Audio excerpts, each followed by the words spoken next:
अगर आप बिहार के शिक्षक हैं, चाहे जिस कोटि के आप शिक्षक हैं, बीपीएससी के शिक्षक हैं, नियमित शिक्षक हैं, विशिष्ट शिक्षक हैं या फिर आप नियोजित शिक्षक हैं, किसी भी कोटि के शिक्षक हैं और हाजिरी बनाने को लेकर आप अगर लापरवाह हैं तो लापरवाही को छोड़ दीजिए। अगर इस शिक्षा कोष ऐप को आप अगर हल्के में ले रहे हैं और सरकार पर लगातार रोना रो रहे हैं कि इस ऐप में ये तकनीकी खराबी है, वो तकनीकी खराबी है, हाजिरी नहीं बन रहा है, तो लोकेशन गलत दिखा रहा है, तो ये बहाना भी बंद कर दीजिए।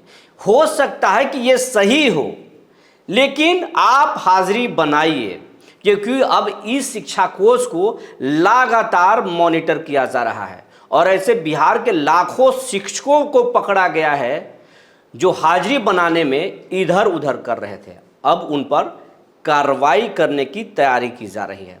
जी नमस्कार, मैं हूं विपुल कुमार और आप देख रहे हैं सूर्य विहार डिजिटल न्यूज। हम विनम्र अपील कर रहे हैं आपसे कि आप लाखों की संख्या में हमारे चैनल को देखते हैं, लेकिन अब तक सिर्फ 60,000 लोग ही हमारे चैनल से जुड़े हैं। इसलिए आपसे हम अपील कर रहे हैं कि इस पे जुड़ने के लिए, सब्सक्राइब करने के लिए इस चैनल को कोई पैसा नहीं लगता है, कोई मेहनत नहीं लगता है और लगातार हम अगर आपकी बात को उठा रहे हैं, आपको खबरों से अपडेट करा रहे हैं, तो आपका भी दायित्व तो बनता है कि आप हमें सहयोग करें, क्योंकि ताली एक हाथ से नहीं बजता। हम आपको लगातार अवेयर करते हैं। अगर हमारी किसी खबर से आपको ठेस लगता है और आप आहत होते हैं तो आप इससे बुरा मत मानिए, क्योंकि हम आपको सजग करते हैं, हम आपकी बुराई नहीं करते। सरकार की योजना जो है, सरकार की जो प्लानिंग है, उससे हम आपको रूबरू कराते हैं ताकि आप तैयार हो जाएं। तो एक बार फिर हम आपसे विनम्र अपील करेंगे कि हमारे चैनल को अब तक अगर आप सब्सक्राइब नहीं किए हैं यूट्यूब पर सूर्य विहार को, तो सब्सक्राइब कर लें, बेल आइकन को दबा लें। अब हम मुद्दे पर आते हैं। ई शिक्षा कोष ऐप जब सिद्धार्थ साहब लॉन्च किए और 1 अक्टूबर से इसको मैंडेटरी कर दिए, अनिवार्य कर दिए कि अब इस पे अगर हाजिरी नहीं बना तो आपका वेतन लटक जाएगा, वेतन हम काट देंगे। और इसके पहले ट्रायल फेज में चल रहा था, तो ट्रायल फेज में परेशानी थी, इस ऐप में गड़बड़ी थी, तकनीकी खराबी थी, शिक्षक परेशान हो रहे थे, छत पे चढ़ना पड़ रहा था और स्कूल में भी थे तो दूरी दिखा रहा था। लेकिन ये तो तकनीकी खराबी थी, लेकिन कुछ ऐसे भी शिक्षक थे जो इस तकनीकी खराबी को एडवांटेज के तौर पर, एक वरदान के तौर पर ले रहे थे और वो हाजिरी बनाने में गड़बड़ी कर रहे थे। और गड़बड़ी जो पकड़ा गया है पटना में, वो हम आपको जानकारी दे देते हैं। जो ई शिक्षा ऐप कोर्स को देखने वाली जो टीम है, जो direct ACS doctor A Siddharth को रिपोर्ट करती है, वो टीम लगातार मॉनिटर कर रहा था, तो उसमें पाया कि अधिकांश शिक्षक जो है ऑन द वे लिख रहे थे कि हम गाड़ी पर हैं, स्कूटर के बारे में लिख रहे थे कि हम स्कूटर पर हैं, बस में ऑन द बस लिख रहे थे, वो 500 मीटर के दूरी लिख रहे थे कि हम वहाँ पे हैं। ऐसे लिखने वाले, लगातार ऐसे रिपोर्ट करने वाले शिक्षकों की एक सूची तैयार की गई कि आखिर ये कौन से शिक्षक हैं और कितने दिन से लगातार इनको ये परेशानी हो रही है। अगर परेशानी होगी तो सभी शिक्षकों के साथ होगी। ऐसे कुछ ही शिक्षक कैसे हो सकते हैं जो रोजाना उनके साथ परेशानी हो रहा है, तो उन शिक्षकों की भी एक सूची पटना में तैयार की गई।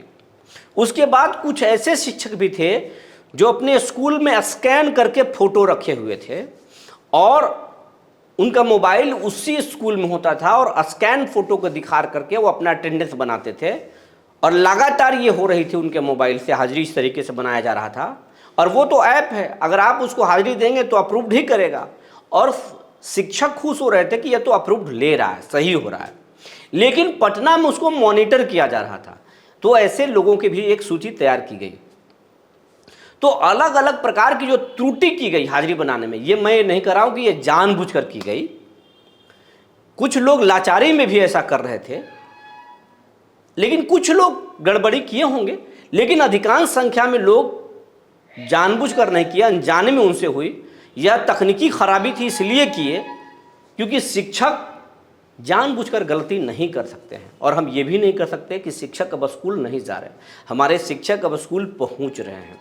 थोड़ी दिन तक लेट लतीफ़ी की उनकी आदत रही, लेकिन अब पंक्चुअल समय पर पहुंच रहे हैं शिक्षक, ये भी बात है।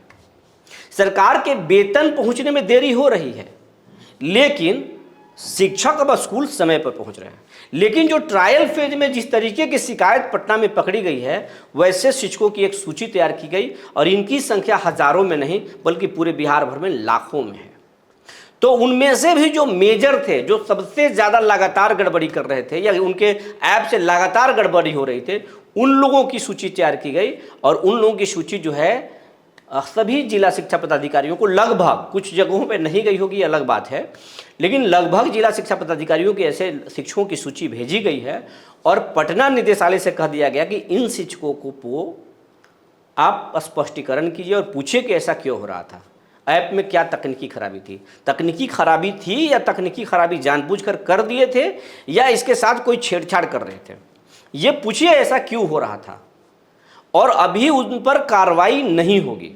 ये सिर्फ एक मैसेज देने की कोशिश एसीएस कर रहे हैं, डॉक्टर एस सिद्धार्थ, कि अगर आप ये जानबूझकर कर रहे थे तो सावधान हो जाइए, अगर ये गलती से हो रही थी तो इसको ठीक कर लीजिए।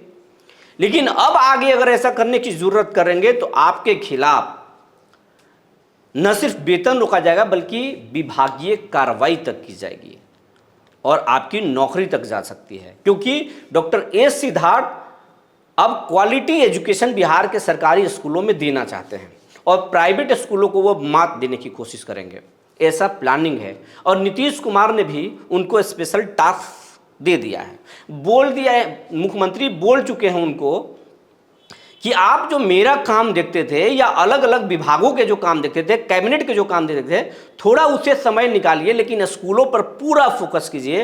क्योंकि अब बिहार का जो 2025 का जो चुनाव है वो चुनाव एजुकेशन और रोजगार पर मुद्दे पर आकर खड़ा हो गया है और हम लगातार एजुकेशन में काम कर रहे हैं। नीतीश कुमार ने लगातार काम किया है, चमत्कारिक तौर पर काम किया है। शिक्षकों की भी जो नौकरी हुई है वो नीतीश कुमार ने ही दिया है, ये नीतीश कुमार का मानना है, ये हमारा मानना नहीं है, लेकिन उनका मानना है। और यह सच्चाई भी है कि नीतीश कुमार ने ही तमाम लोगों की नौकरी दी है, चाहे वो नियोजित शिक्षक हों, 1500 रुपये से लेकर यहाँ तक जो 50,000 40,000 तक जो पहुँचे, नीतीश कुमार ने ही उनको दिया है। हालांकि बीच में उनके रिश्ते खराब रहे नियोजित शिक्षकों से, नियोजित शिक्षक अलग अलग मुद्दों पर लगातार उनसे झगड़ते रहे, मांग करते रहे और लड़ना भी चाहिए हक के लिए, और हक के लिए उन्होंने आवाज़ उठाया और उनको हक मिला भी। लेकिन इधर नीतीश कुमार ने एक स्ट्रेटजी रचा और सबको लड़ा दिया, अलग अलग टुकड़ों में बांट दिए। जैसे बिहार में जाति बटे हैं वैसे अब शिक्षकों का भी समूह अलग अलग बट गया। और अब शिक्षकों को तोड़ने के बाद नीतीश कुमार जो है बिहार के एजुकेशन को ठीक करना चाहते हैं और लगातार वो कई सालों से शिक्षा में काम कर रहे हैं। ड्रेस पर काम किए, एक्टिविटी पर काम किए, संसाधन पर के जिस पाठक को लाकर काम किए, स्कूल में जो टाइमिंग नहीं था शिक्षकों का आने जाने का उसको ठीक किए। और अब क्वालिटी एजुकेशन की बात हो रही है, प्राइवेट स्कूलों से आगे जाने की बात हो रही है। बिहार देश के चुनिंदा राज्यों में क्षेत्र शिक्षा के क्षेत्र में बनना चाहती है, ऐसे बिहार है।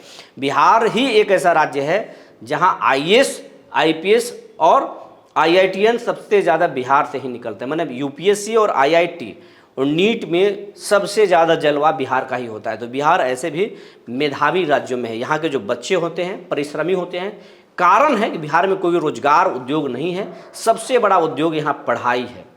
यही कारण कि प्राइवेट स्कूल भी फले फूले खूब हैं यहाँ पर। और बिहार के बच्चे को उद्योग की तरफ बिहार के लोग भी अपने बच्चों को पढ़ने के लिए पटना भेजते हैं, मुजफ्फरपुर भेजते हैं, गया भेजते हैं।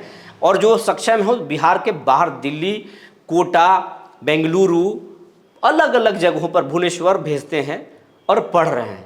ये जो खबर देख रहे हैं शिक्षक, उनके भी बच्चे बाहर पढ़ रहे होंगे।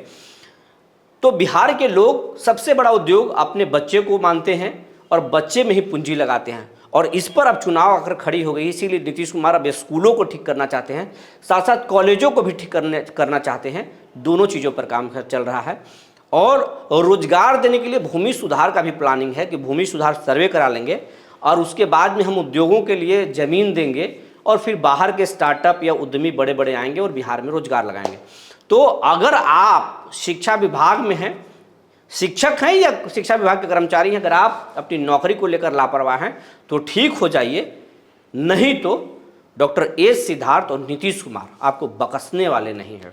हालांकि हम सरकार से ये गुहार लगाएंगे कि जो शिक्षकों की मुद्दा है, जो शिक्षकों की जो जेन्युइन मांग है, वो आप ज़रूर दीजिए, क्योंकि शिक्षक जब तक खुश नहीं रहेंगे तब तक बिहार की शिक्षा व्यवस्था पटरी पर नहीं आएगा।